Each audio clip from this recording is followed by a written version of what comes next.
Hi viewers, welcome to our channel. SP Balasubrahmanyam గారి విగ్రహ ఆవిష్కరణ అనేది రవీంద్ర భారత్‌లో నిన్న అట్టహాసంగా అయితే జరిగింది.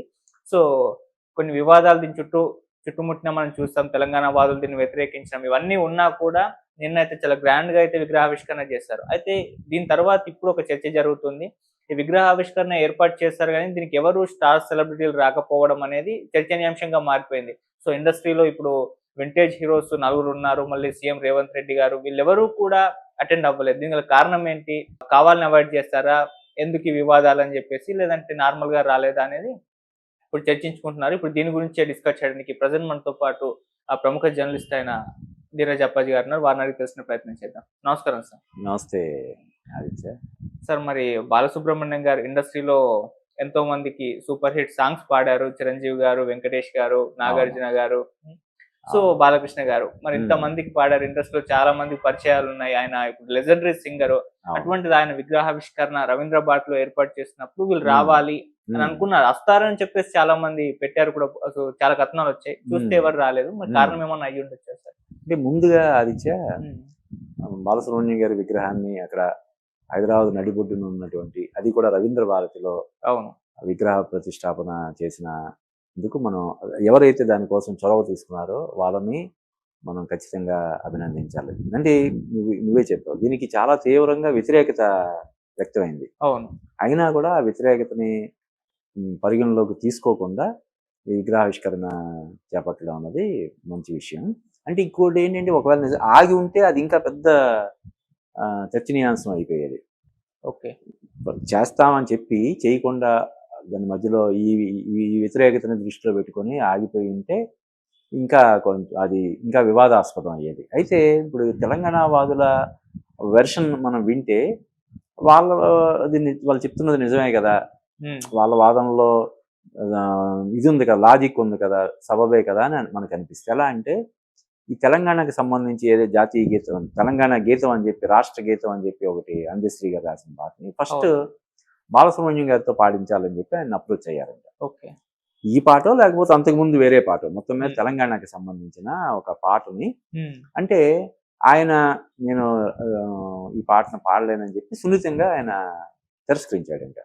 ఇప్పుడు అది నిజంగా జరిగిందా లేదన్నది కూడా ఎవరికి తెలియదు. అంటే ఇప్పుడు ఎక్కువగా వెలుగులోకి వచ్చిన విషయం ఇది కదా. మనం ఇండస్ట్రీలో ఉన్నాం. మనం అంతకుముందు ఎప్పుడు ఆయన అలాగా దాన్ని వ్యతిరేకిస్తూ రాష్ట్ర విభజనని, తెలంగాణ గీతాన్ని పాడడానికి ఆయన ఇంట్రెస్ట్ చూపించలేదన్న విషయం మనకు కూడా తెలియదు. మరి ఇప్పుడు అంటున్నారు, అప్పట్లో ఆయన తెలంగాణ గీతం పాడడం అంటే పాడనన్నాడు. అటువంటి వ్యక్తి విగ్రహం తెలంగాణ రాజధాని హైదరాబాద్ నడిబొడ్డులో, అది కూడా కళలకు కేంద్రమైనటువంటి రవీంద్ర భారతిలో ఎలా పెడతారు అంటే, మిగతా తెలంగాణ కళాకారులు 300 మంది ఉండగా వాళ్ళెవరిది పెట్టకుండా ఈయనది ఎలా పెడతారు అని చెప్పి వాళ్ళు చేసిన వాదనలో కూడా సబబు ఉందని మనకి అనిపిస్తుంది. అయితే ఇకపోతే స్టార్స్ దీనికి హాజరు కాకపోవడం అంటే, అసలు వాళ్ళకి ఆహ్వానాలు అందేయలేదు కూడా మనకు తెలియదు కదా. ఇది ప్రభుత్వం సహకారంతో ఒక సంస్థ చేసినటువంటి ఇది. పైగా స్టార్స్ పాల్గొంటే అక్కడ బందోబస్తు కానీ మరోటి ఒక రేంజ్ లో ఉంటది.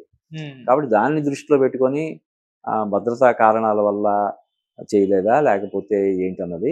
ఉదాహరణ ఇప్పుడు బాలసుబ్రహ్మణ్యం అందరి హీరోలకి పాడాడు కదా. ఇప్పుడు కొంతమంది కొత్త హీరోలు, యంగ్ హీరోస్ తప్ప దాదాపు అందరికి పాడాడు కదా. కాబట్టి బాలసుబ్రహ్మణ్యం ఏ హీరోలకి అయితే పాటలు పాడాడో ఆ హీరోలు అందరూ అందులో పార్టిసిపేట్ చేయాలని కూడా మనం అనుకోకూడదు. ఇది ఒక కార్యక్రమం. ఆ కార్యక్రమానికి చాలా మంది మినిస్టర్స్, చాలా మంది ప్రముఖులు హాజరయ్యారు. యాక్చువల్గా రేవంత్ రెడ్డి గారు కూడా హాజరవుతారు ముఖ్యమంత్రి అని మనకి సమాచారం వచ్చింది ముందు. కానీ ఆయనకుండే బిజీ షెడ్యూల్ వల్ల, లేకపోతే ఈ వ్యతిరేకతను దృష్టిలో పెట్టుకొని కార్యక్రమం జరగాలి కానీ దానికి ముఖ్యమంత్రి హోదాలో నేను రావడం వల్ల దానికి ఇంకా ఎక్కువ ప్రాధాన్యత వచ్చి, ఇంకా ఎవరైతే దీన్ని వ్యతిరేకిస్తున్నారో వాళ్ళ స్వరం ఇంకా ఎక్కువ వినబడేలాగా జరుగుద్ది. కాబట్టి దాన్ని కొంచెం అండర్ ప్లే చేయడానికి అన్నట్టు ఆయన రాలేదా ఏంటన్నది కూడా మనకు తెలియదు. ఏదైనా ఒక మంచి కార్యక్రమం జరిగింది.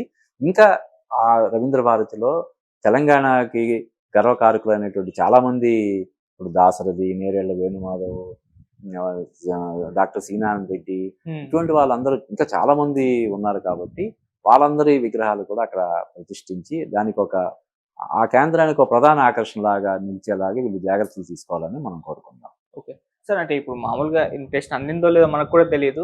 వాళ్ళే చొరవ తీసుకొని వచ్చే ప్రయత్నం ఏమన్నా చేస్తుండొచ్చా? ఎందుకంటే చాలా క్లోజ్ బాలసుబ్రహ్మణ్యం గారు. కరెక్టే అంటే కానీ తెలంగాణ వాళ్ళు వ్యతిరేకిస్తున్నారని కాదు, చెప్పేసి కాదు. రాకపోయే వాళ్ళు కారణం ఉండొచ్చా? కాదు. వ్యతిరేకించినా, వ్యతిరేకించకపోయినా ఆహ్వానం లేకుండా సెలబ్రిటీస్ ఎలా వస్తారు? ఓకే. సరే వాళ్ళు స్వచ్ఛందంగా వద్దామంటే కూడా ఈ సెక్యూరిటీ రీజన్స్ ఉంటాయి కదా. ఉదాహరణకి ఈ చిరంజీవి అక్కడికి రావాలని చెప్పి ఆయన అనుకున్నాడు అనుకుందాం. హ్మ్. అనుకుంటే సడన్ గా వచ్చేస్తే అక్కడ ఆయన్ని చూస్తే అక్కడ జనాలు కంట్రోల్ చేయగలరు. హ్మ్. పోలీస్ వాళ్ళు ఎంతో కొన్ని వందల మంది పోలీసులను అక్కడ మోహరిస్తే గానీ కంట్రోల్ చేయలేరు. అవును. కాబట్టి పిలవకపోయినా కూడా వెళ్ళొచ్చు కదా అనేది అంత కరెక్ట్ కాదు. హ్మ్. పిలిచి నువ్వు అన్నట్టు వీరి హీరోల్ని పిలిచి రాకపోతే అప్పుడు దీని గురించి మనం డిస్కస్ చేయాలి. మరి చిరంజీవి గారిని పిలిచారు, నాగార్జున, బాలకృష్ణ, వెంకటేష్, వీళ్ళందరినీ, పవన్ కళ్యాణ్, మహేష్ బాబు అందరిని పిలిచారు. కనీసం ఒక్కరేం రాలేదని అనుకోవడానికి వాళ్ళు పిలవలేదు కదా అసలు. ముఖ్యమంత్రిని పిలిచారు. అసలు ఆమోదం తెలిపిందే ముఖ్యమంత్రి దగ్గర నుంచి కాబట్టి ఆయన ఎందుకు రాలేదని ఒక చిన్న డిస్కషన్ మనం చేసుకోవచ్చు తప్ప ఈ మిగతా హీరోలు ఎందుకు రాలేదని చెప్పి మనం డిస్కస్ చేయడానికి లేదు. ఓకే. కాకపోతే ఇంకోటి చర్చ సార్, ఇంత వ్యతిరేకత తెలంగాణ వాదుల నుంచి వచ్చినప్పుడు ఎస్పీబీ గారి వైపు నుంచి ఆయనకు మద్దతుగా, అంటే ఆ విగ్రహ ప్రతిష్టాపనకు మద్దతుగా సినిమా ఇండస్ట్రీ నుంచి పెద్దగా రెస్పాన్స్ రాలేదని ఒక విమర్శ అయితే ఉంది ఇండస్ట్రీ పైన. సో దాన్ని ఎలా చూస్తారు? అంటే అలా కాదు, ఇక్కడ ఉండేది హైదరాబాద్ లో ఉంటూ అవును తెలంగాణ వాళ్ళ సెంటిమెంట్ ని మనం చెప్పాం. వాళ్ళు ఎందుకు వ్యతిరేకించారు అన్నది వాళ్ళు చెప్తున్నారు కదా. ఇలాగా మన పాట పాడడానికి ఆయన ముందుకు రాలేదు. సరే, ఆయనకుండే రిజర్వేషన్స్, ఆయనకుండే అభిప్రాయాలు, ఆయనకుండేది ఉండొచ్చు. కానీ ఆయన పాట పాడలేదు కాబట్టి, పాడడానికి ముందుకు రాలేదు కాబట్టి, సున్నితంగా తిరస్కరించాడు కాబట్టి, మనం కూడా ఇక్కడ ఎక్కడైనా పెట్టండి, ట్యాంక్ బండి మీద పెట్టండి, ఫిల్మ్ నగర్ లో పెట్టండి, లేదంటే మధురా నగర్ లో, శ్రీనగర్ లో, అంటే సినిమా ఇండస్ట్రీకి సంబంధించినటువంటి ఎక్కడైనా పెట్టండి, లేదా ఇంకో చోట ఎక్కడైనా పెట్టండి. ఇక్కడ మాత్రం అది కూడా మొట్టమొదటిసారిగా ఒక విగ్రహాన్ని ఇక్కడ రవీంద్ర భారతిలో పెడుతున్నారు కాబట్టి, ఆ మొదటి విగ్రహం ఇలాగ తెలంగాణని వ్యతిరేకించినటువంటి వ్యక్తిది కాకూడదని మా అభిప్రాయం అని వాళ్ళు అంటున్నారు కాబట్టి, ఇప్పుడు లేదు మీరు దానివల్ల ఎవరైనా ఇండస్ట్రీ నుంచి బహిరంగంగా మాట్లాడి ఉంటే ఈ కార్యక్రమం జరగడానికి ఇబ్బంది అయ్యేది. ఎవరు మాట్లాడలేదు, సైలెంట్ గా ఉన్నారు కాబట్టే ఇది సాఫీగా జరిగిపోయింది. ఎవరైనా ఇండస్ట్రీ నుంచి మీరెవరు బాలసుబ్రహ్మణ్యాన్ని ఆ విగ్రహాన్ని పెట్టడానికి కాదనడానికి అని చెప్పి ఎవరైనా గట్టిగా మాట్లాడి ఉంటే డెఫినెట్ గా అప్పుడు వ్యతిరేకత అనేది ఇంకా 10ంతలో 100ంతలో అయ్యేది. అక్కడ కార్యక్రమం కూడా సజావుగా జరిగేది కాదు. ఏదో మామూలు నిరసన తెలిపారు. ఫేస్బుక్ లో చాలా మంది సింగర్స్ కానీ, లిరిక్ రైటర్స్ అందరూ మద్దతు ప్రకటించారు. ప్రముఖులు మాత్రం నిజానికి ఆ సంయమనం పాటించడం, ఆ నిగ్రహంగా, అంటే దాని గురించి మాట్లాడకుండా ఉండడం వల్లే ఈ విగ్రహ ప్రతిష్టాపన జరిగిందని మనం చెప్పవచ్చు. Thank you so much. Thank you.